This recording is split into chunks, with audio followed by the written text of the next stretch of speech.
오늘 본문이 제가 1절에서 5절이라고 말씀을 드렸는데 일단 39장 전체에 대한 이야기가 될 것 같습니다. 제가 왜 5절까지라고 했냐면 이게 좀 반복되는 이야기인 것 같고 이제 그래서 오늘 주제에 맞게 이제 이 본문으로만으로도 충분히 풀어갈 수 있겠다라고 생각을 했기 때문입니다.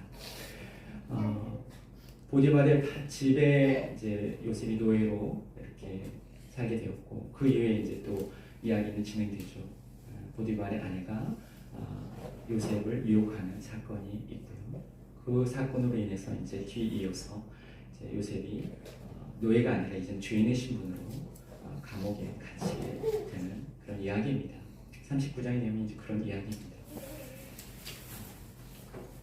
오늘 본문은 이제 요셉의 인생 중에서 가장 힘든 어려운 때의 이야기입니다. 이야기를 통해서 성경 기자는 하나님이 요셉에게 베푸신 하나님의 은혜와 형통함에 대해서 우리에게 말을 하려고 하는 것 같아요. 이야기의 흐름을 보면 성경 기자는 일이 되어지는 결과의 원인을 어떤 결과가 있고 그럼 그 원인이 있겠죠. 그 원인을 모두 하나님의 은혜에 두고 있습니다. 하나님의 은혜가 있어서 그렇게 되었다는 거죠. 하나님의 은혜가 먼저 있고 그 은혜가 이렇게 좋은 결과를 낳았다라는 그런 식으로 말을 하고 있습니다. 이것이 성경 기자의 관점입니다.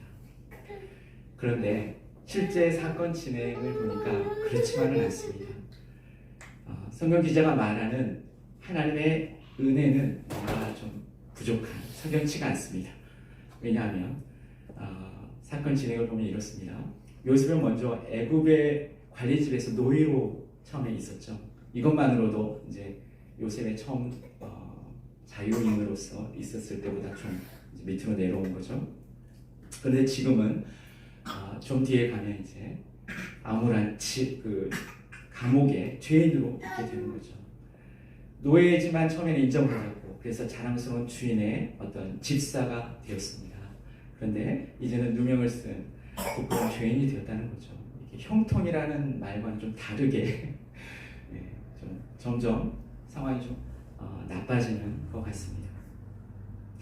하나님의 은혜와 형통과는 좀 다른 방향으로 흘러가고 있다는 것을 좀 느낄 수가 있습니다. 어떤 지점에서는 좀 약간 상황이 좀 호전될 때가 있죠. 노예지만 또 총무라는 또 직책을 얻게 되었다는 것.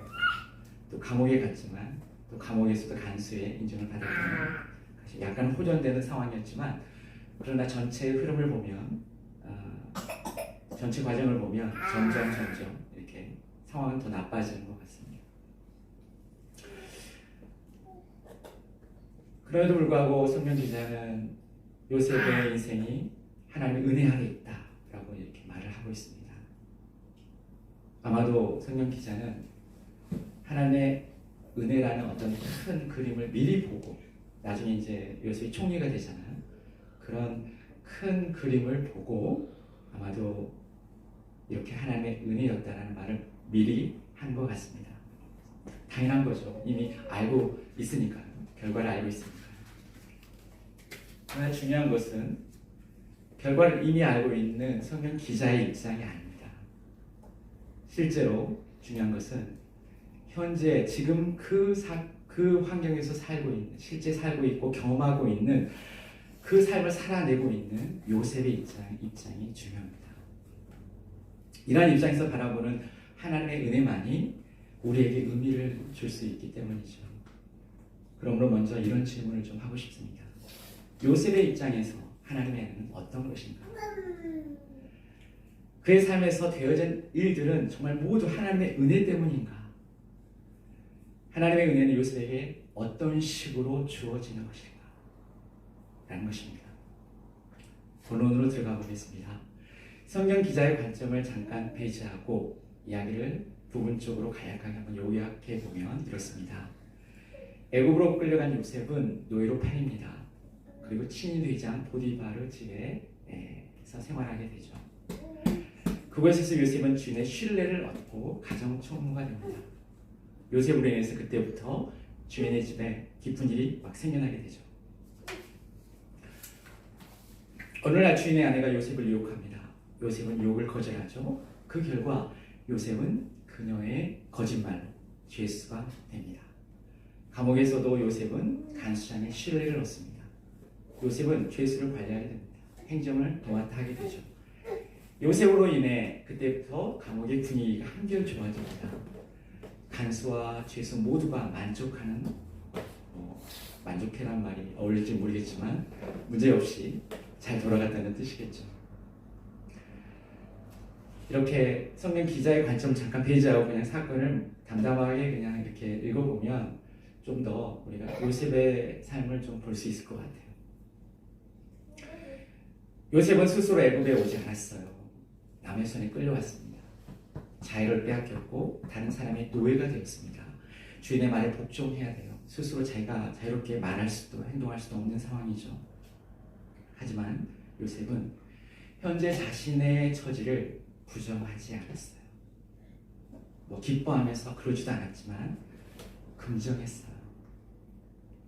포기하지 않고 지금 할 수 있고 해야만 하는 일에 최선을 다했습니다. 하나님의 은혜가 있을 거라는 그런 예정된 것을 알고 한 건 아니잖아요. 요셉은 무슨 일이 일어날지, 앞에 어떤 일이 벌어질지도 모르는 상황이에요. 그런데 그는 그런 자신의 현재 그 삶 자체를 부정하지 않았어요. 불평하지 않고 분노하지 않고 거기에서 그는 긍정하면서 살아내려고 했어요. 최선을 다한 거죠. 뿐만 아니라 어떤 상황에서도 도덕적으로 악한 일, 또 자기가 섬기고 있는 하나님께 죄가 되는 일은 하지 않았어요. 양심적으로 살았고 도덕적으로 살았고 신앙적으로도 살려고 최선을 다했어요. 요셉에게 중요한 것은 어떻게 해서든지 살아남는 것이 아니었어요. 좋은 사람이 되는 것이었어요. 하나님과 사람 앞에서 양심적인 사람, 도덕적인 사람, 그리고 신앙적으로 믿음으로 사는 사람, 이런 사람이 되는 것이었어요. 물론 이것은 요셉이 섬기는 하나님의 뜻이기도 했죠. 이렇게 요셉은 어려운 상황에서 자신의 삶을 긍정하고 살아남기 위해서가 아니라 좋은 사람이 되기 위해서 현재 할 수 있고 해야만 하는 일에 최선을 다해 노력을 했습니다.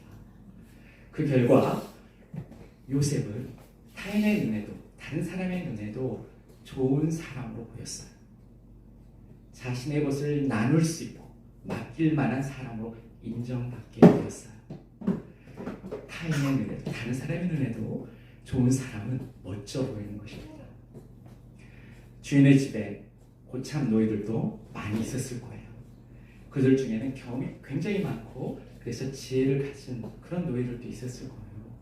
탁월하게 일을 잘하는 노예, 그런 노예들입니다. 그들에 비하면 이제 막 이게 이제 직업도 아닌데 이렇게 표현하는 것도 그렇죠. 이제 막 노예를 시작한 요셉은 정말 풋내기에 지나지 않았죠. 이런 상황에서 요셉이 주인의 눈에 띄었다는 것은 정말 놀라운 일이었어요. 요셉은 이것을 하나님의 은혜라고밖에는 말할 수 없었습니다. 좋은 사람이 되기를 힘쓰는 그런 자에게 베푸신 하나님의 은혜라고 생각했습니다. 하지만 진짜 어려움은 여기서부터였습니다. 좋은 사람으로 살려고 할 때 그래서 보디발의 아내의 유혹을 거절했잖아요. 상황이 꼬이고 말았습니다. 좋은 일 했으면 더 좋은 결과가 와야 되는데 상황이 갑자기 꼬여버렸어요. 세상 일은 아무도 예측할 수가 없는 것 같습니다. 요셉은 억울한 누명을 쓰고 감옥에 갇히게 되었습니다. 하나님이 베푸신 은혜의 기억도 희미해졌습니다. 상황이 더 어려워졌어요. 하지만 요셉은 여전히 주어진 삶을 긍정하면서 하나님과 사람 앞에서 좋은 사람이 되기 위해서 또 최선을 다합니다. 변함없이 한결같이. 그러니까 요셉은 어떤 은혜를 얻기 위해서 상황 안에서 그렇게 살아내려고 하는 것이 아닌 것 같아요. 은혜는 선물로 주어지는 것 같고 요셉은 철저하게 하나님 앞에 어떤 사람이고 살아야 되냐, 하나님 앞에 어떤 사람이 되어야 되느냐, 여기에 좀 더 관심을 가졌던 것 같습니다. 어떻게 그럴 수가 있는가? 요셉에게 있어서 이렇게 절망스러운 현실을 이렇게 긍정하고 부정하지 않고 좋은 사람, 하나님과 사랑하게 돼서 그런 사람으로 존재하면서 미래로 나아가게 하는 힘은 무엇인가? 여러분은 무엇이라고 생각하십니까? 이런 얘기에서 그 철학자 이름을 잊어버렸습니다. 뒤에 프롬이라는 말이 생각이 나는데 존재냐 소유냐, 소유냐 존재냐. 네. 인간은 어떻게 살아야 되느냐. 같은 어떤 질문인 것 같아요. 요셉은 소유보다 존재로 산 것 같아요. 어떤 존재가 돼야 하나. 그것은 다름 아닌 하나님을 향한 기대였습니다. 너무 싱겁죠? 하나님을 향한 어떤 꿈, 기대가 요셉으로 하여금 절망스러운 상황을 버티게 했고 그 가운데서 최선의 삶을 살도록, 긍정하며 살도록 했던 것입니다. 요셉은 항상 하나님을 기대하며 살았습니다. 보이는 것만 보면서 살지 않고 안 보이지만 바라면서 살았어요. 요셉은 꿈을 꾸며 살았습니다. 꿈을 꾸며 기대하는 사람만이 반복되는 어려운 상황에서도 삶을 긍정하면서 자신이 할 수 있는 또 해야만 하는 일, 최선을 다하며 살 수 있는 것입니다. 이렇게 하나님을 기대하고 꿈을 꾸는 요셉을 보면서 그 주위에 있었던 보디발도 또 간수들도 요셉 안에 계신 하나님을 경험하게 된 거죠. 네. 성경에도 나와 있잖아요. 요셉 안에서 하나님이 그를 형통케 하셨음을 봤다고. 네. 하나님은 보이지 않아요. 그런데 그들은 봤어요. 네. 놀라운 기적이죠. 요셉을 통해서, 요셉의 이러한 삶을 통해서 본 거죠. 그들에게 요셉은 자신의 것을 나누고 맡길 만한 특별하고 가치 있는 그런 좋은 사람으로 보였습니다. 비록 노예였지만, 비록 죄인이었지만 정말 자기보다 낫다라고 말할 수 있는, 그럴 수가 있습니다. 신분도 낫고. 네. 그런데 그러면서 자기의 소유를 맡기고 자기 집을 맡기고 자기의 일을 맡길 수 있다는 것은 이건 기적이죠. 하나님은 또 그들을 통해 또다시 하나님의 은혜가 하나님을 기대했던 또 기대하는 한 사람에게 베풀어졌습니다. 요셉에게 이제 아까 말씀드린 대로 간수의 일을 자기에게 맡긴 거죠. 죄인들을 맡기고 사업의 일을 보게 했죠. 감옥이지만 요셉은 인정받았어요. 그래서 요셉은 또한 그것을 하나님의 은혜라고 고백을 하게 된 거죠. 더불어서 요셉을 알아본 사람들, 요셉을 좋은 사람이라고 알아본 사람들에게도 하나님의 은혜가 흘러갔습니다. 네. 성경은 요셉 때문에 뭐 이렇게 흘러갔다, 이렇게 하나님의 은혜가 임했다, 형통하게 됐다라고 말을 하죠. 이와 같은 말씀인 것 같습니다. 좋은 사람을 알아본 사람에게도 하나님의 은혜가 흘러간다. 요셉을 종으로 세웠을 때 보디발의 집에도 기쁨이 넘쳤죠. 좋은 일이 많이 생겼잖아요. 간수장이 요셉을 싫어했을 때에도 감옥에 문제가 이제 없었어요. 간수들이 뭐 죄수를 다니면서 많은 문제가 있었을 거예요. 그러면 또 요셉이 일을 맡게 되면서 간수가 편안하게 일을 볼 수 있었던 거죠. 요셉은 끊임없이 꿈을 꾸고 하나님을 기대하면서 살았습니다. 노예했을 때에도 죄인이었을 때에도. 그것은 자신에게 주어진 현실의 삶을 부정하지 않는 것이고 오히려 고통스러운 현실 앞에서도 삶을 긍정하면서 어떻게 하면 하나님 앞에, 사람 앞에 좋은 사람으로 존재할 것인가.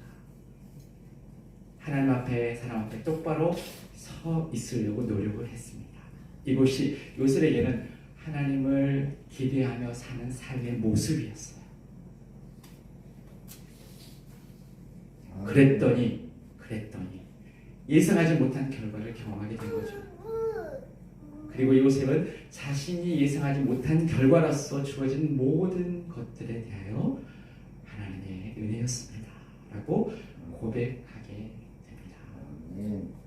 하나님의 은혜가 멀리서 이미 예정되어서 내가 그곳을 향해 가는 것이 아니라 그것은 보이지 않는 그런 것이었고, 보이는 것은 절망적이고 닫혀진 현실밖에 보이지 않았지만 요셉은 그 현실 앞에서 내가 어떤 사람으로 존재할 것인가 고민하면서 그렇게 버티며 살았더니 하나님의 은혜가 선물처럼 주어진 것입니다. 요셉에게 있어서 은혜는 좋은 사람으로 서 있을 때 뜻밖의 선물처럼 하나님이 주시는 것이었습니다. 결론입니다. 성경 기자는 모든 상황 속에서 요셉과 함께 하시는 하나님의 은혜와 형통함을 미리 전치하고 말을 하고 있습니다. 그는 이미 높은 곳에서 초월자의 눈으로 요셉을 내려다보고 있는 것이죠.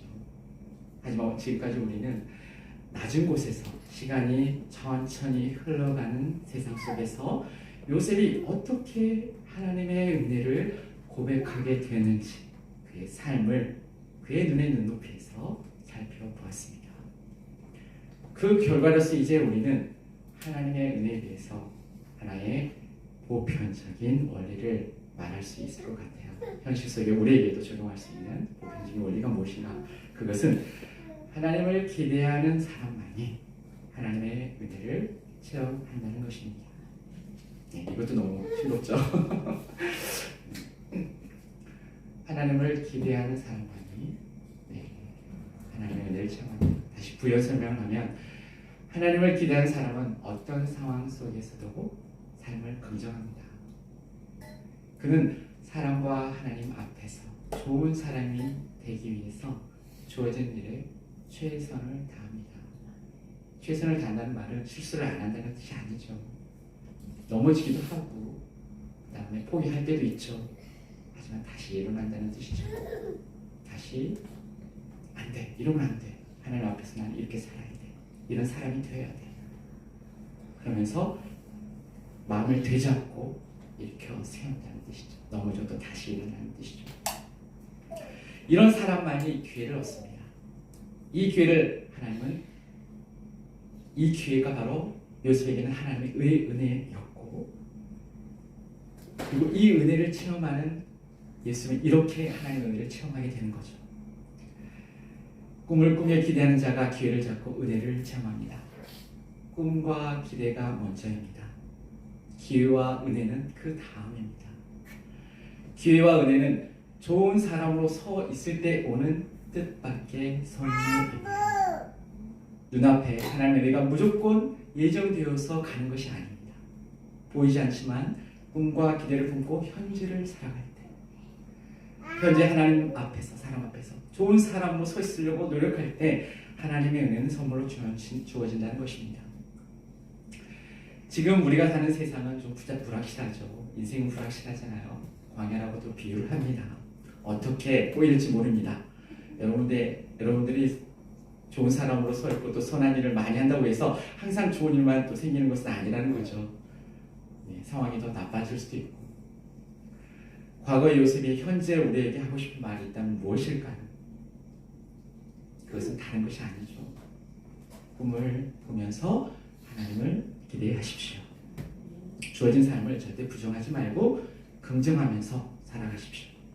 그래서 지금 할 수 있는 일, 꼭 해야만 하는 일에 최선을 다하십시오. 반복되는 말입니다. 나쁜 사람으로 살기 위해서 살지 말고 하나님과 사람에게 좋은 사람이 되기 위해서 살아야 된다. 그러면 기회가 생기고 하나님의 은혜를 체험하게 된다는 것이죠. 더불어서 그렇게 좋은 사람을 알아보는 사람이 있어요. 네. 여러분들이 착한 일을 많이 하고 하나님 앞에서 좋은 사람으로 서 있을 때 그것을 알아봐주는 사람이 있어요. 그러면 그 알아보는 사람은 하나님의 복을 받는다는 거예요. 그래서 여러분들이 좋은 사람이 되면 그것을 알아봐주는, 또 여러분들이 있는 그곳이 어디든 그것이 또 하나님의 나라가 된다는 거죠. 그래서 중요한 것은 내가 어떤 사람으로 사느냐예요. 네. 여러분 한 사람 한 사람이 바로 하나님을 세상에 비추는 거울이고 또 세상을 밝게 만드는 빛이 된다는 거죠. 네. 그것이 우리가 그런 빛으로 살아갈 때 하나님께서는 뜻밖의 상황으로 우리를 인도해 주시고 감탄할 수 있는 은혜. 네, 뜻밖의 주는 선물이 굉장한 거잖아요. 예, 감탄이 사라진 세상이라고 해요. 하나님이 주시는 그런 감탄, 하나님의 선물을 받지 못해서 감탄을 하지 못한 건 아닌데 왠지 우리의 삶은 그런 감탄, 놀라운 환호성이 사라졌어요. 우리가 어떤 사람으로 사느냐에 따라서 그런 감탄이 회복될 거라고 저는 믿습니다. 네, 기도하겠습니다.